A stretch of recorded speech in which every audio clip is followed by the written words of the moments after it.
सेना में भर्ती के लिए केंद्र सरकार की ओर से लाई गई अग्निपथ योजना का देश भर में जोरदार विरोध हो रहा है। वहीं लगातार हो रहे विरोध प्रदर्शन कई राज्यों में हिंसक होते भी नजर आ रहे हैं, जिसको लेकर देश भर में अग्निपथ योजना के विरोध में हो रहे प्रदर्शन थमने का नाम नहीं ले रहे हैं। इसी कड़ी में अग्निपथ योजना के खिलाफ सोमवार को विपक्षी पार्टियों की ओर से भारत बंद का भी ऐलान किया गया था, जिसका असर सड़कों पर जाम के रूप में देखने को मिल रहा है। दिल्ली से सटी अलग अलग सीमाओं पर किलोमीटर लंबा जाम लगा दिख रहा है। नोएडा गुरुग्राम के दिल्ली से सटे बॉर्डर से जाम की भयंकर तस्वीर सामने आ रही है। अग्निपथ स्कीम पर बवाल और भारत बंद के बीच रेलवे यातायात प्रभावित है।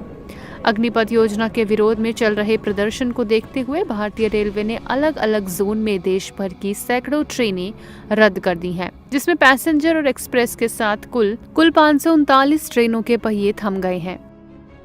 दूसरी ओर इस मामले पर राजनीति भी अपने चरम पर पहुंचती नजर आ रही है।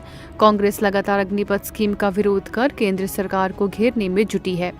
इसी कड़ी में युवा कांग्रेस के कार्यकर्ताओं ने इस स्कीम को वापस लेने की मांग करते हुए दिल्ली के कनॉट प्लेस के पास शिवाजी ब्रिज रेलवे स्टेशन पर एक ट्रेन को रोककर जमकर प्रदर्शन और नारेबाजी की, लेकिन पुलिस की मुस्तैदी के चलते जल्द ही ट्रेन की आवाजाही को फिर से शुरू करवा दिया गया और पुलिस ने कई कार्यकर्ताओं को हिरासत में भी ले लिया है।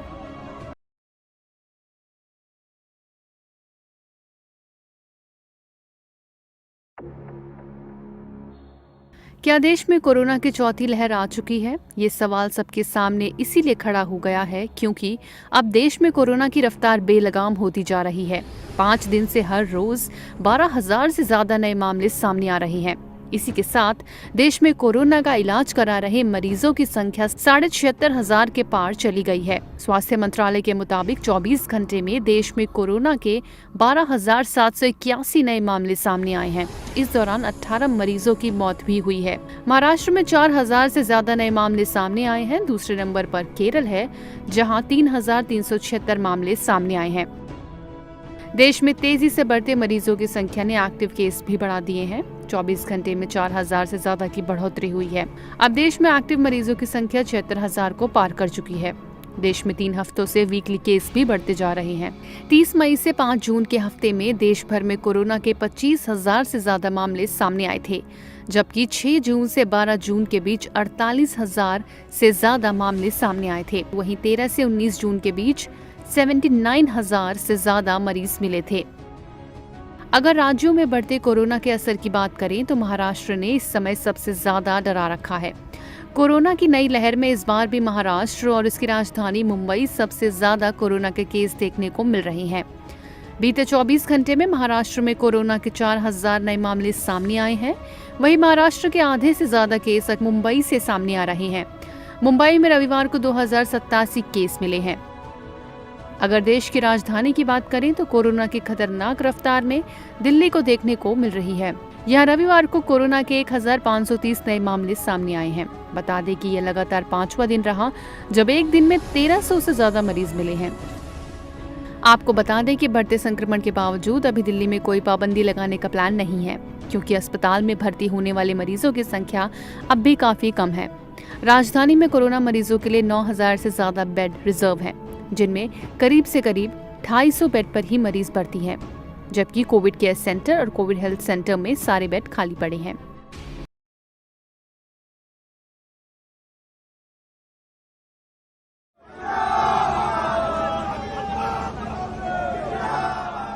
देश भर में सड़कों पर संग्राम मचा है। एक तरफ देश भर में अग्निपथ योजना के खिलाफ युवा सड़कों पर हैं, तो दूसरी तरफ राहुल गांधी से ईडी की पूछताछ के खिलाफ कांग्रेस पार्टी ने भी मोर्चा खोल रखा है। इन सब के बीच राहुल गांधी आज चौथे दौर की पूछताछ के लिए एक बार फिर ईडी के सामने पेश हुए हैं। इस दौरान उनके साथ बहन प्रियंका गांधी भी ईडी ऑफिस पहुंची। इससे पहले राहुल गांधी लगातार 3 दिनों तक ईडी के सामने पेश होकर अपना बयान दर्ज करा चुके हैं। इधर राहुल गांधी की पूछताछ से पहले आज कांग्रेस ने यह ऐलान किया कि पार्टी के नेता और कार्यकर्ता ईडी दफ्तर तक मार्च नहीं करेंगे, बल्कि जंतर मंतर पर सत्याग्रह करेंगे। हालांकि दिल्ली पुलिस ने सिर्फ 1,000 लोगों को ही वहां जुटने की इजाजत दी है। बता दें कि ईडी के सामने राहुल गांधी के पेश होने से लेकर कांग्रेस लगातार केंद्र सरकार के खिलाफ नाराजगी जाहिर कर रही है। कांग्रेस सरकार पर सरकारी एजेंसियों का विपक्ष पर गलत इस्तेमाल करने का आरोप लगा रही है। आपको बता दें कि राहुल गांधी से ईडी नेशनल हेराल्ड केस में पूछताछ चल रही है। इस केस में राहुल गांधी से ईडी पहले ही 3 दिन में 30 घंटे से अधिक पूछताछ कर चुकी है। राहुल गांधी को ईडी ने 17 जून को लगातार चौथे दिन पूछताछ के लिए बुलाया था, लेकिन राहुल गांधी ने ईडी से 17 जून को पूछताछ न करके इसे 20 जून तक टालने का आग्रह किया था, जिसे ईडी ने मान लिया था। गौरतलब है कि ईडी की हुई पूछताछ के दौरान गांधी परिवार की ओर से यंग इंडिया प्राइवेट लिमिटेड और नेशनल हेराल्ड अखबार चलाने वाली कंपनी एसोसिएटेड जर्नल्स लिमिटेड में इसकी हिस्सेदारी पैटर्न पर चर्चा की जा रही है। फिलहाल सूत्रों के मुताबिक ईडी अपनी आगे की जांच के दौरान राहुल गांधी से एसोसिएटेड जर्नल्स लिमिटेड को 2010 में यंग इंडिया प्राइवेट लिमिटेड की ओर से ऑथराइज्ड करने को लेकर सवाल जवाब कर सकती है।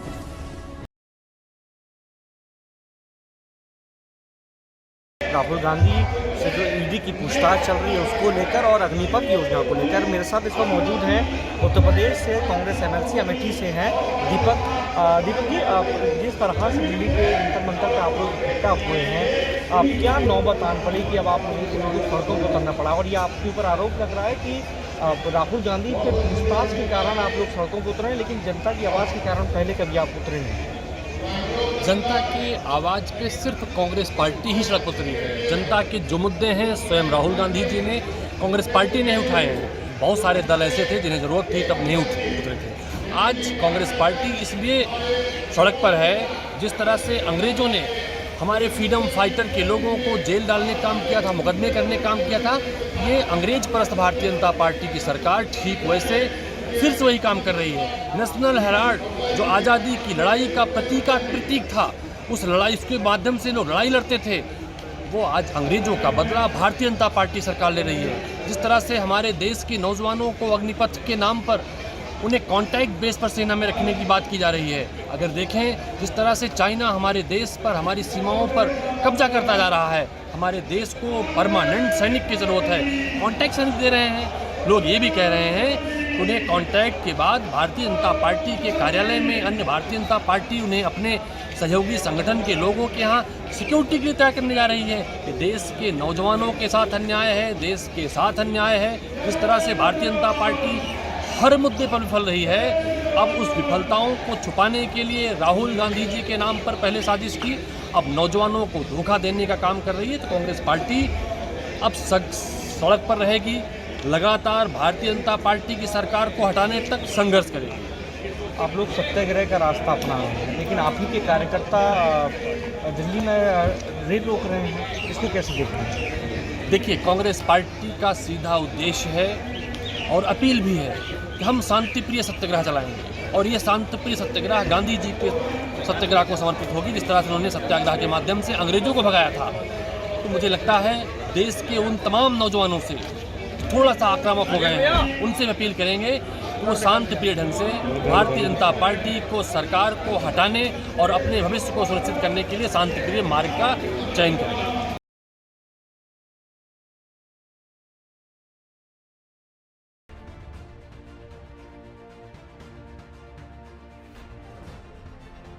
सरकार ने सेना में भर्ती के लिए अग्निपथ स्कीम का ऐलान क्या किया, सड़कों पर संग्राम शुरू हो गया। बिहार से लेकर उत्तर प्रदेश तक युवा सड़कों और रेल पटरियों पर उतर आए हैं।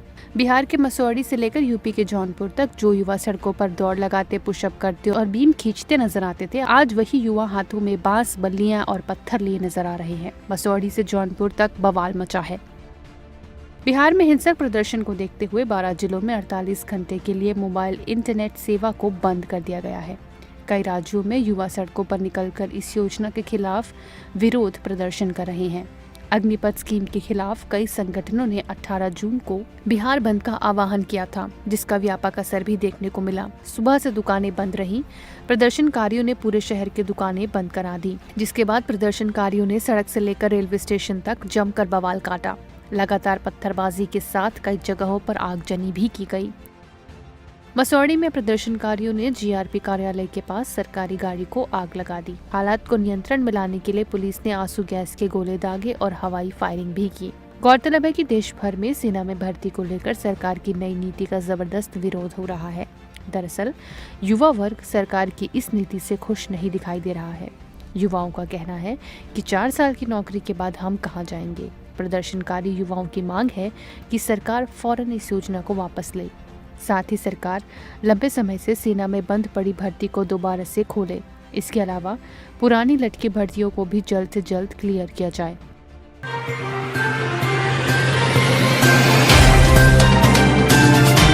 Subscribe now and press the bell icon. Never miss an update.